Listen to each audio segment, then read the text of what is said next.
بسم الله الرحمن الرحيم سنريهم آياتنا في الآفاق وفي أنفسهم حتى يتبين لهم أنه الحق أولم يكف بربك أنه على كل شيء شهيد. Au nom d'Allah, le tout miséricordieux, le très miséricordieux. Nous leur montrerons nos signes dans l'univers et en eux-mêmes, jusqu'à ce qu'il leur devienne évident que c'est cela le Coran, la vérité. Ne suffit-il pas que ton Seigneur soit témoin de toutes choses? Ils sont dans le doute, n'est-ce pas, au sujet de la rencontre de leur Seigneur? C'est lui, certes, qui embrasse toutes choses par sa science et sa puissance. Comment? Non, mais il n'a pas la pierre. Quelqu'un se retrouve dans une prison. Tu sais que, comment? Attendez. Rien du tout, Quelqu'un se retrouve, vous savez qu'on ne peut pas faire taïmon avec ça. Quand tu fais taïmon, il faut que ça soit de la terre ou de nature terrestre. Quelque chose qui a subi une transformation industrielle, comme le plâtre ou l'argile ou le béton, tu ne peux pas faire le taïmon avec le béton. Okay? Quelqu'un peut se retrouver dans un hôpital, par exemple, dans une prison, d'Allah, et il n'y a pas tout ça, il n'y a pas l'eau et il n'y a pas ça. Comment il fait ça là? Il fait rien du tout, il fait walou. Il fait la prière. Il fait la prière direct. Attendez, voilà.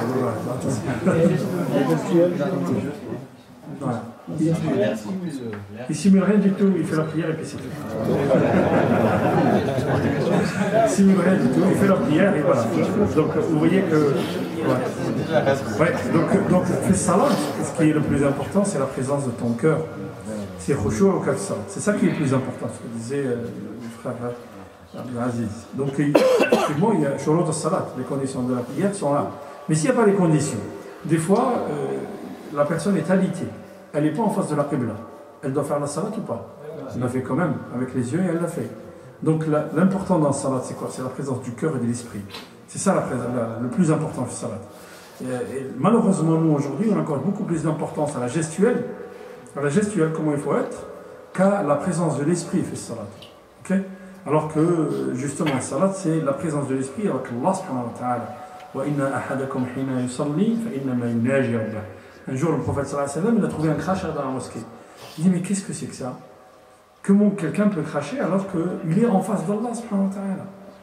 Donc, il leur a appris que quand tu es en prière, tu es en face d'Allah subhanahu wa ta'ala. Tu es en rendez-vous avec Allah. Donc, c'est pas... Donc, le cours d'aujourd'hui, Inch'Allah, les frères...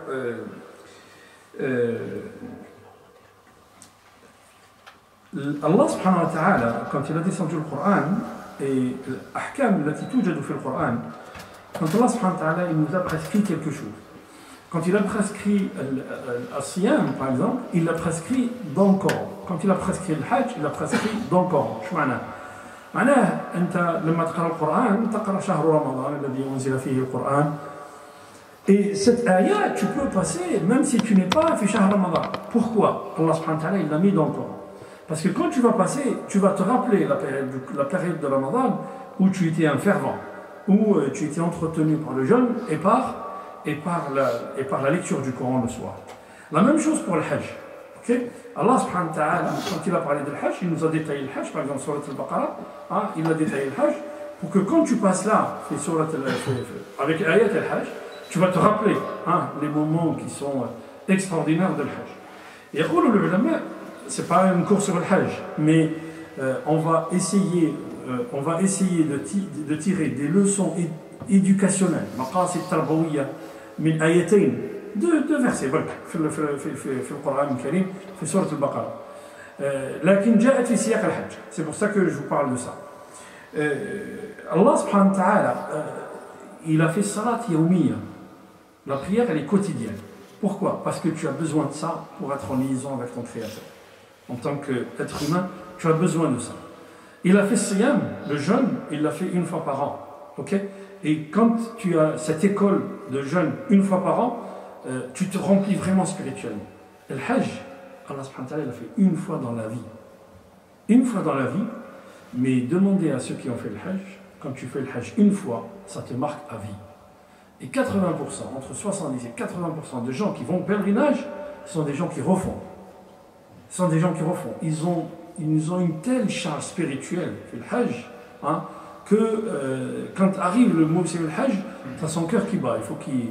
Voilà. Et le Hajj, ceux qui ont fait le Hajj, ils connaissent ce que je suis en train de dire, parce que j'ai beau vous l'expliquer, celui qui n'a pas fait, il ne comprend pas. Mais celui qui a fait, il comprend ce que je suis en train de dire.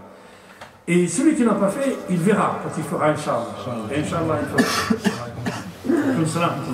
Allah subhanahu wa ta'ala, sur Al-Baqarah, il dit, je vous ai dit, maqasid tarbawiya, on ne va pas parler de Hajj, mais فَإِذَا قَضَيْتُمْ مَنَاسِكَكُمْ. En fait, je lisais ce passage sur Al-Baqarah, et puis ça attire votre esprit, mais d'une manière. Et l'ulama, quand vous lisez Charh, vous lisez l'ulama que Allah subhanahu wa ta'ala, le choix des mots n'est pas aléatoire dans le Coran. Et nous allons voir ça, Inch'Allah. Allah subhanahu wa ta'ala dit فَإِذَا قَضَيْتُمْ مَنَاسِكَكُمْ فَاذْكُرُوا اللَّهَ كَذِكْرِكُمْ آبَاءَكُمْ أو أشد ذكرا فمن الناس من يقول ربنا آتنا في الدنيا حسنة وما له في الآخرة من خلاق ومن الناس من يقول ربنا آتنا في الدنيا حسنة وفي الآخرة حسنة وقنا عذاب النار أولئك لهم نصيب مما كسبوا والله سريع الحساب واذكروا الله في أيام معدودات فمن تعجل في يومين فلا إثم عليه ومن تأخر فلا إثم عليه لمن اتقى واتقوا الله واعلموا أنكم إليه تحشرون. Regardez, on fait une lecture rapide comme ça. Mais vous allez voir que chaque mot a son faisant d'or dans ces phrases-là.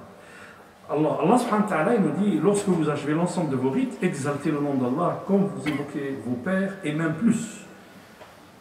Pourquoi Allah subhanahu wa ta'ala dit quand vous évoquez vos pères ou même plus? Fil Jahiliya, avant la venue d'Islam, vous savez que le Hajj, ce n'est pas le prophète Mohammed qui l'a mis en place, mais c'est le prophète Ibrahim alayhi salam. D'ailleurs, les gens, ils allaient à la Mecque pour faire le. Quand ils faisaient le rituel d'aller à Arafat, quand ils sortaient d'Arafat pour aller à Mash'ar al-Haram, Mash'ar al-Haram c'est Muzdalifa. Donc quand ils allaient à Muzdalifa, les Qurayshites, qu'est-ce qu'ils faisaient? Ils se dégageaient, ils sortaient des rangs, ils laissaient les gens tout seuls. Et pourquoi? Ils disent non, on n'est pas comme eux. Nous, Allah subhanahu wa ta'ala nous a choisis pour habiter le lieu saint, pour travailler avec les pèlerins, pour les abreuvoir, pour leur donner l'hospitalité. Donc eux, ils sont à part. Regardez, Allah subhanahu wa ta'ala voulait couper tout ça. Non seulement ils sont à part, mais en plus, quand ils étaient tout seuls, qu'est-ce qu'ils faisaient? Ils parlaient de leurs aïeux, ils parlaient de leur père, de leur grand-père, tout ça. Moi, mon père, il était, moi, mon père, mon grand-père était. Allah subhanahu wa ta'ala, il leur dit, vous coupez tout ça. Rappelez-vous d'Allah subhanahu wa ta'ala, comme vous vous rappelez de vos pères et de vous. En fait, Allah subhanahu wa ta'ala, il veut quoi? Il veut qu'à chaque acte, souvenez-vous la semaine dernière, on a fait Bismillah ar-Rahman ar-Rahim, qu'à chaque acte que tu fais, toi en tant que musulman, chaque acte soit lié à Allah subhanahu wa ta'ala. Et donc, toute ta vie en tant que musulman, tout ce que tu fais, tu te rappelles d'Allah subhanahu wa ta'ala. C'est ça ce que nous demande Allah subhanahu wa ta'ala. Et là, Allah subhanahu wa ta'ala nous dit, parmi les gens, il y en a qui demandent des objets ou des choses pour ce bas monde.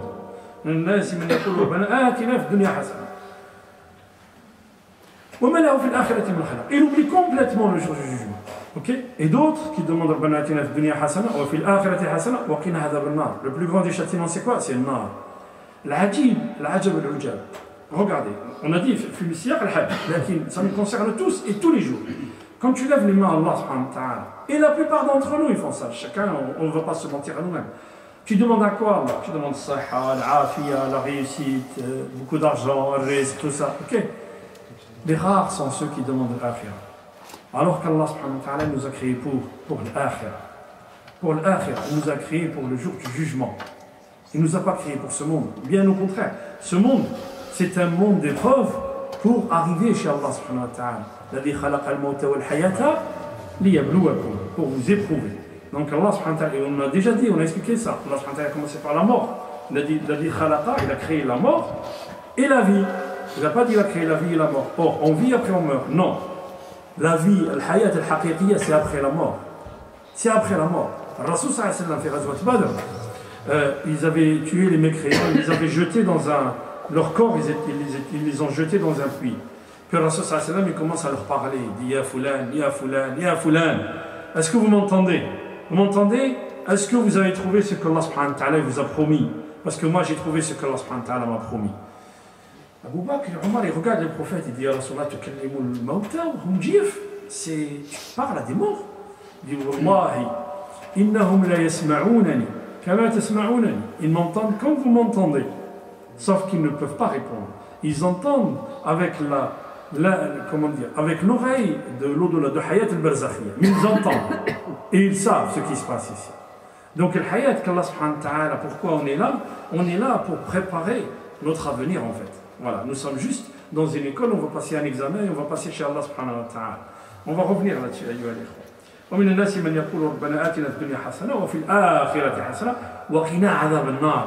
Il a remis sur Mizan al-Akhirah le plus grand déboire, c'est quoi? C'est الدخول إلى النار.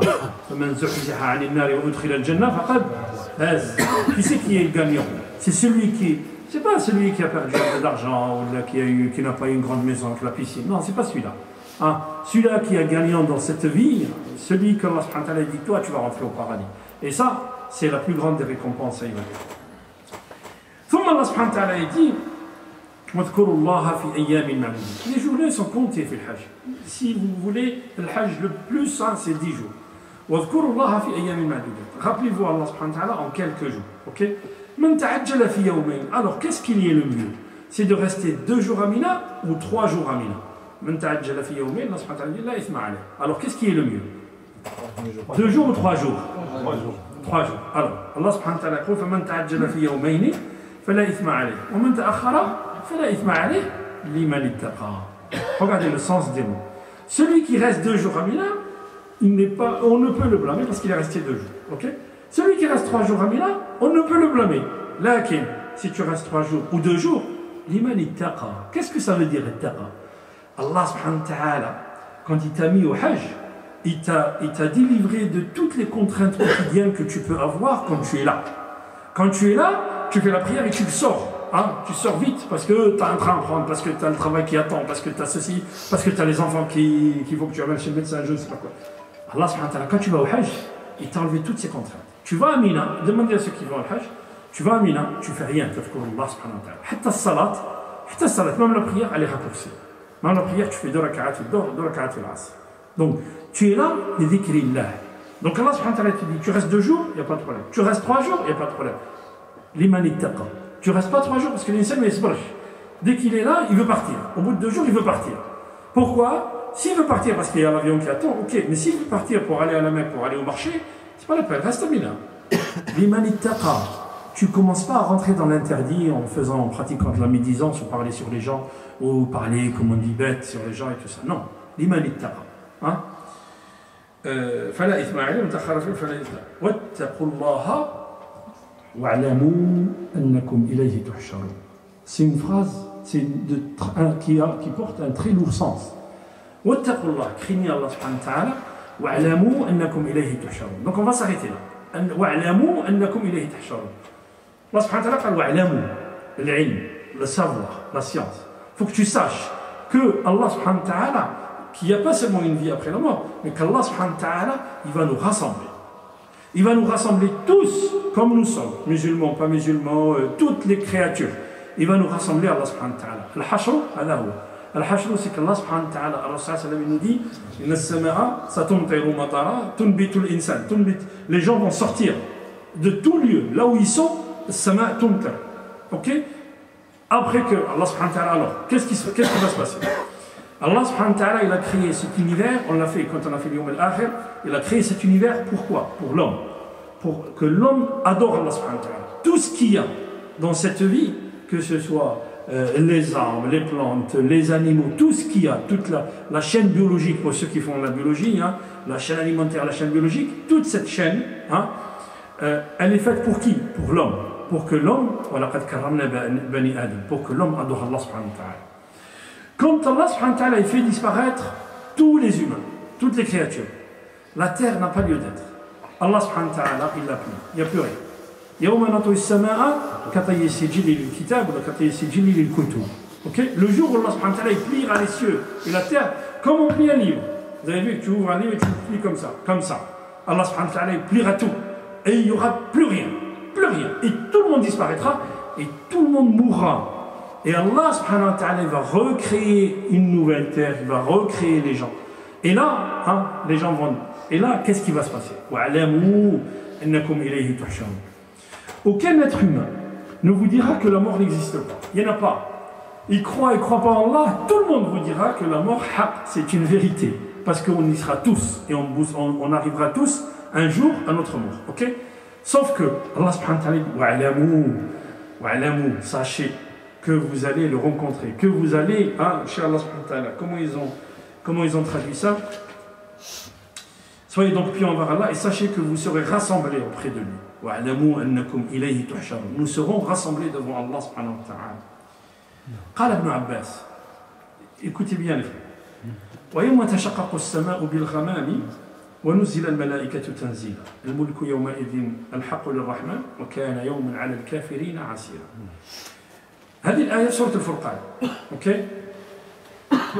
Allah subhanahu wa ta'ala nous dit le jour où le ciel se fondra. Et qui descendra de ce ciel? Les anges. ويوم تشقق السماء بالغمام ونزل الملائكة تنزيلا. وشنو هو الغمام؟ الغمام c'est un cumulus, c'est un groupe de nuages si vous voulez. Mais là, le nuage c'est quoi? C'est une bande d'anges. Bil-ghamam. هذا الغمام, قال ابن عباس, il sera tellement lumineux qu'il aveuglera les gens. Parce que les anges qui vont descendre seront tellement de lumière, ils sont créés de lumière, il sera tellement lumineux ce cumulus-là qu'il aveuglera les gens. Les gens regarderont le ciel, mais les cœurs sont là. C'est ce que dit Ibn Abbas. قال ابن عباس لما قرأ هذه الآية يجمع الله الخلق يوم القيامة في صعيد واحد. Allah subhanahu wa ta'ala va rassembler toutes les créatures sur un terrain. Et d'ailleurs c'est pour ça que هذه الآية وَاعْلَمُوا أَنَّكُمْ إِلَيْهِ تُحْشَرُونَ elle est venue في أي سياق. Elle est au Coran مترابط. Elle est venue في سياق الحاج. Quand tu vas au Hajj, quand tu fais Arafat, quand vous allez à Arafat, vous voyez des marées humaines. Il te rappelle quoi? Il te rappelle le jour du jugement. Parce que le jour du jugement, on sera tous devant Allah, ghurlan. Yani, hufatan, uratan, ghurlan. Il dit ça, Aïcha dit, les hommes et les femmes, c'est-à-dire, on va être nus devant Allah. Les hommes et les femmes ensemble, il dit, l'amr azim, c'est quelque chose qui va de quoi? De ton avenir, en tant qu'une éternité en enfer, une éternité fil jannah. Donc tu ne penses pas à ça. Les choses sont tellement plus importantes pour penser à ça. قال ابن عباس يجمع الله الخلق يوم القيامة في صعيد واحد الجن والإنس والبهائم والطير والسباع وجميع الخلق. Allah subhanahu wa ta'ala il rassemblera tout le monde. Les djinns, les ins et les djinns, on avait dit les djinns sont plus nombreux que nous, ils sont plus vieux que nous et que l'âge minimum d'un djinn c'est 2000 ans. Ils étaient sur terre avant nous. Ok, le djinn والإنس والبهائم يعني tous les animaux que ce soit les animaux aidez-moi. Oui, sauvage ou bien apprivoisé, voilà, quel que soit l'animal. Allah subhanahu wa ta'ala yajma' kull al-baha'im wat-tayr was-sibah wa jami' al-khalq, et toutes les créatures d'Allah subhanahu wa ta'ala. Fatanshaqu as-sama', le ciel se fendit. OK? Alors quand le ciel se fendit, il y a les anges qui vont descendre de sama' et de dunya. فينزل أهلها وهم أكثر من الجن والإنس ومن جميع الخلائق فيحيطون بالجن والإنس وجميع الخلق. En fait, les anges qui sont là au ciel, au premier ciel, ils sont beaucoup plus nombreux que les djinns et les ins et toutes les créatures qu'Allah subhanahu wa ta'ala a créées. Alors ils descendent et ils vont rassembler tous ces gens-là. Ils vont les rassembler. Une fois que ces gens, que les anges du premier ciel seront descendus, il y a le deuxième ciel qui va se fendiller. Ok? Il va se fendiller et là, il y a d'autres anges qui vont descendre. Les anges qui descendent du deuxième ciel, c'est ce que dit Ibn Abbas. هم أكثر من الجن والإنس والخلق أجمعين والملائكة الذين نزلوا. Donc ils sont beaucoup plus nombreux que les djinns, que les ins, que toutes les créatures qu'Allah subhanahu wa ta'ala a créées et les anges qui sont descendus du premier ciel. Et ainsi de suite. Et le troisième ciel, ils sont encore plus nombreux que tous ceux qui sont rassemblés. Jusqu'à ce qu'on arrive au septième ciel. Et là, quand on arrive au septième ciel, Ibn Abbas il dit, les anges qui sont au septième ciel vont descendre. Ils vont rassembler toutes les créatures qui sont déjà sur place. Ils vont être derrière elles. Autrement dit, les anges au septième ciel sont plus nombreux que les anges du premier, du deuxième, du troisième, du quatrième, du cinquième, du sixième. Tous ces anges-là, plus toutes les créatures qu'Allah subhanahu wa ta'ala a créées. وَمَا يَعْلَمُ جُنُودَ رَبِّكَ إِلَّا هُ وَمَا يَعْلَمُ جُنُودَ رَبِّكَ إِلَّا هُ. Même Jibril, il ne connaît pas les armées d'Allah subhanahu wa ta'ala.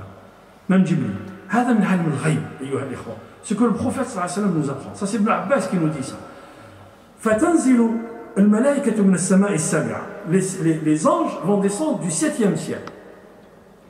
Ils vont essayer de rassembler tout ce monde pour qu'on soit tous devant Allah subhanahu wa ta'ala.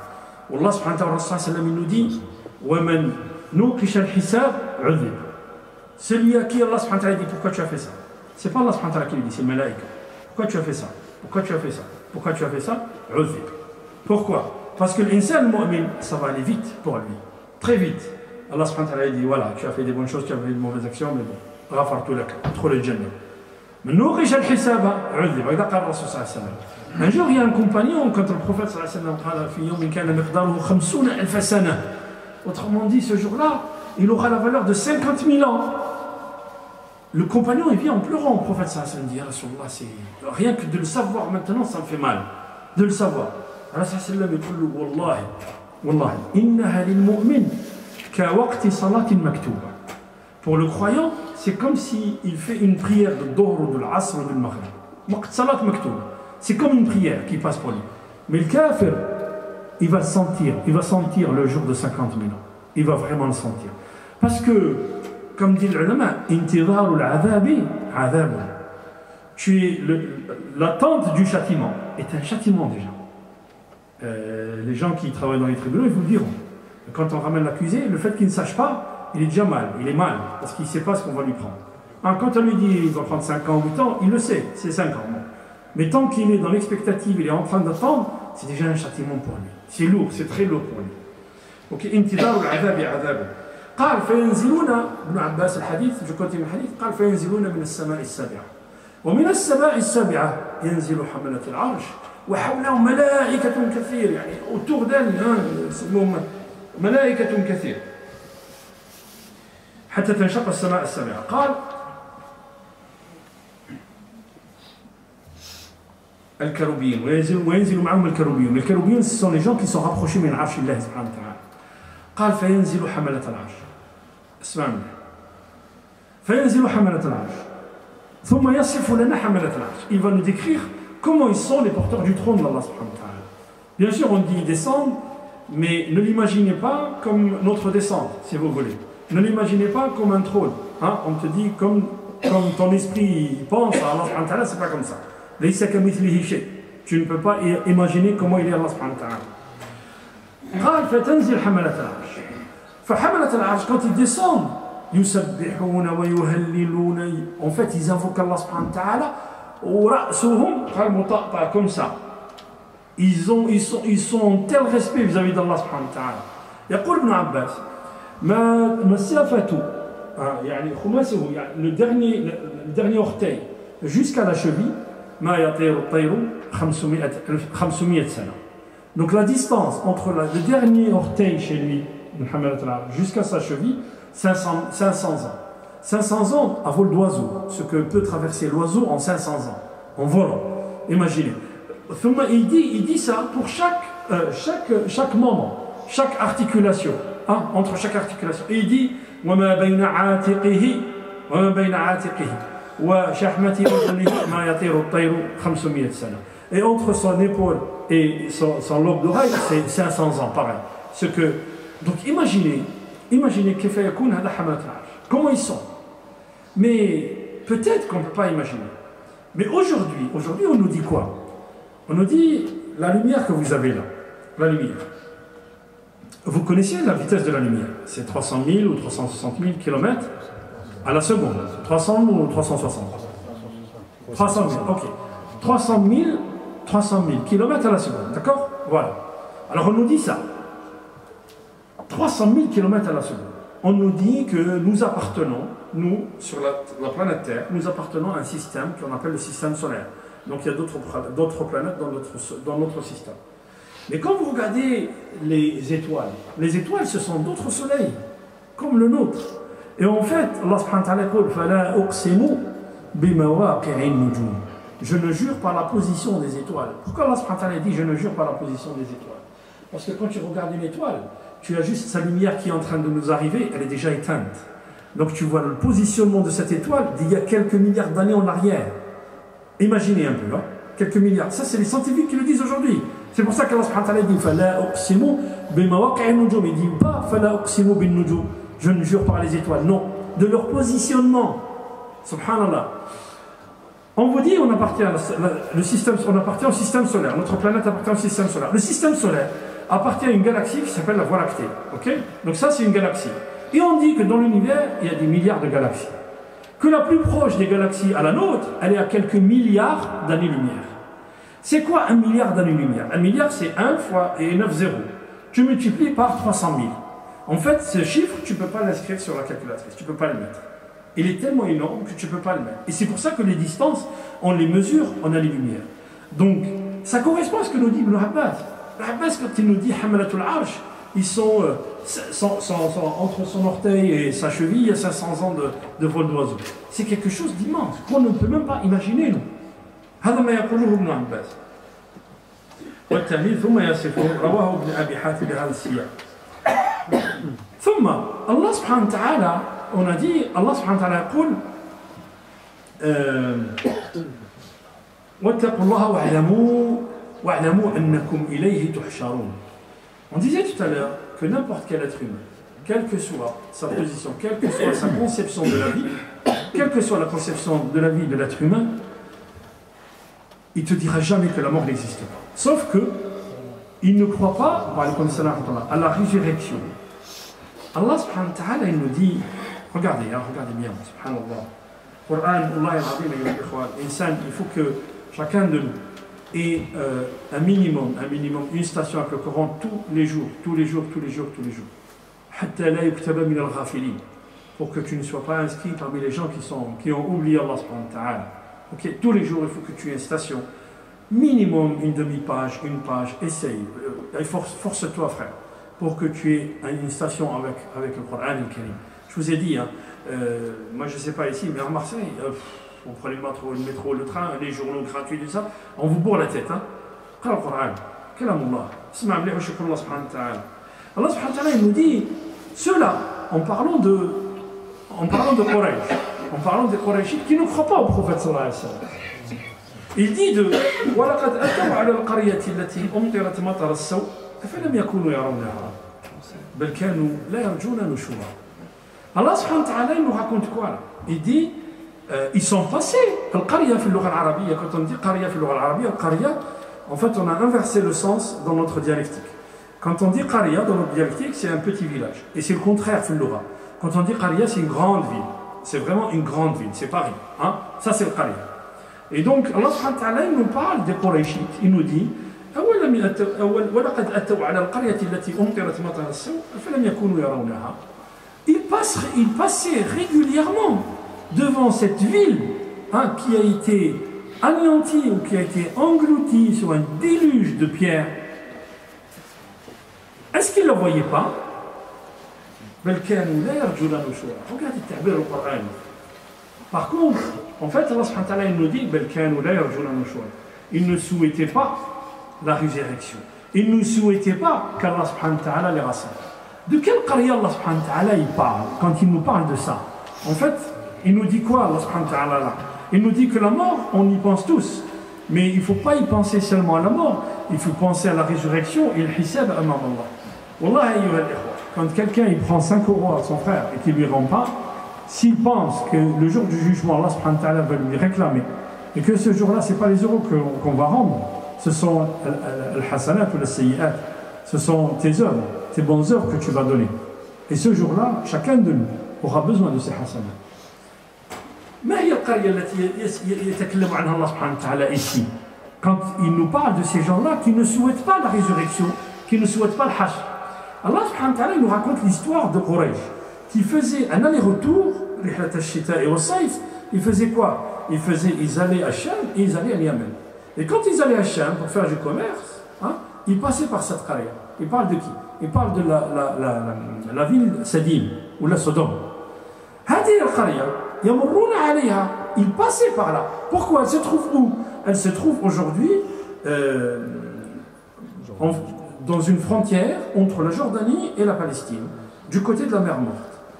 Et les scientifiques vous disent, quand vous allez dans cette région, vous voyez qu'il y a effectivement une une ville qui a été engloutie. Qui a eu un séisme, qui a eu une éruption volcanique, qui a jeté des pierres, mais alors à une distance extraordinaire.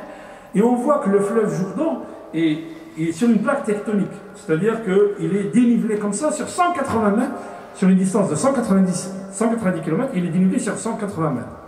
On voit bien qu'il y a eu un grand tremblement de terre et qu'il y a beaucoup de soufre dans cette région et il n'y a rien qui pousse. Aucune vie. Allah subhanahu wa ta'ala amtara alayhim hijaratan min as-sama' musawwama. Qu'est-ce que ça veut dire musawwama?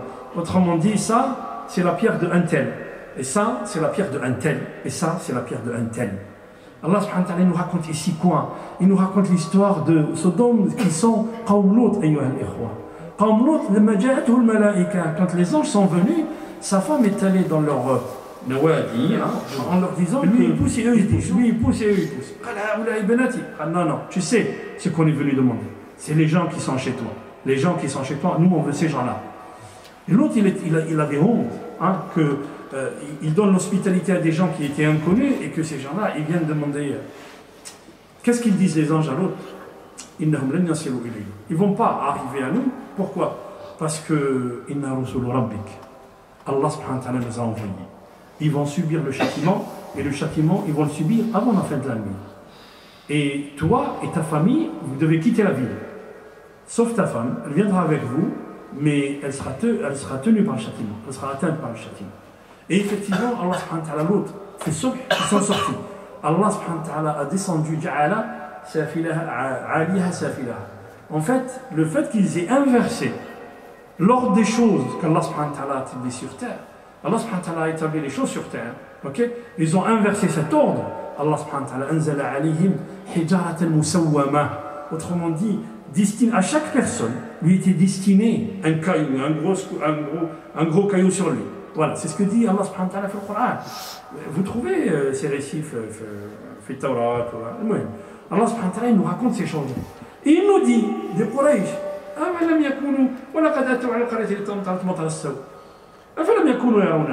ils ne la voyaient pas, cette ville que nous avons engloutie, que nous avons châtiée. En fait, ils ne souhaitaient pas la résurrection. Et donc, ça veut dire quoi ce verset? Comme ils ne souhaitaient pas la résurrection, ils ne voulaient pas regarder les choses comme Allah subhanahu wa ta'ala est venu nous montrer. Ok? Aujourd'hui, on vous fait un documentaire sur ce qui s'est passé à Pompéi. Parmi vous, s'il y a des gens qui sont allés à Pompéi, ça m'est arrivé, quand vous allez à Pompéi, tu vois des corps encore. Tu vois des corps qui sont ensevelis sous le magma et sous la lave des volcans. Ils sont ensevelis. Mais pourquoi? Tu te poses des questions, tu te dis pourquoi Allah subhanahu wa ta'ala